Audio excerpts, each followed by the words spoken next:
ज्योतिया व्रत का पूरे दिन और पूरी रात निर्जला उपवास रखने का विधान है। इस दिन गंधर्व राजा जिमूतवाहन की पूजा करने की मान्यता है। पौराणिक कथा के अनुसार राजा जिमूतवाहन ने अपने साहस और सूझबूझ से एक मां के बेटे को जीवन दान दिलाया था। तभी से उन्हें भगवान के रूप में पूजा जाने लगा।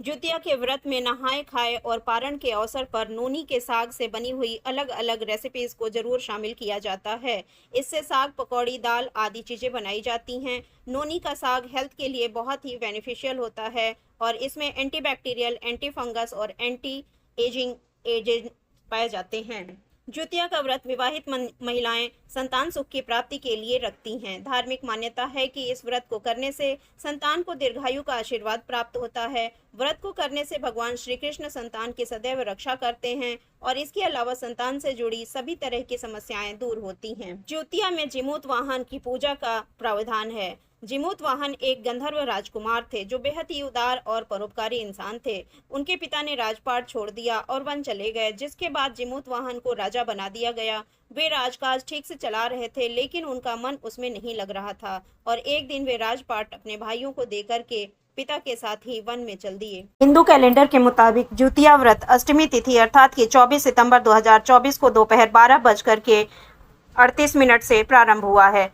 25 सितंबर 2024 को दोपहर 12:10 पर इसकी समाप्ति का समय है। चौघड़िया पूजन का क्या मुहूर्त है, आइए देखते हैं। सुबह 7:41 से सुबह 9:11 तक और इसके साथ साथ सुबह 10:41 से दोपहर 12:12 तक। दोपहर के पूजन का समय है 3:12 से लेकर के शाम के 4:42 तक और इसके साथ साथ शाम के पूजन का समय है 4:42 से लेकर के 6:12 तक है। ज्योतिया में शाम के वक्त पूजा करने के बाद महिलाएं जल ग्रहण नहीं करती हैं।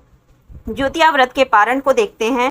ज्योतिया के पारण का समय सुबह 4:35 से लेकर के सुबह 6:11 तक का समय है।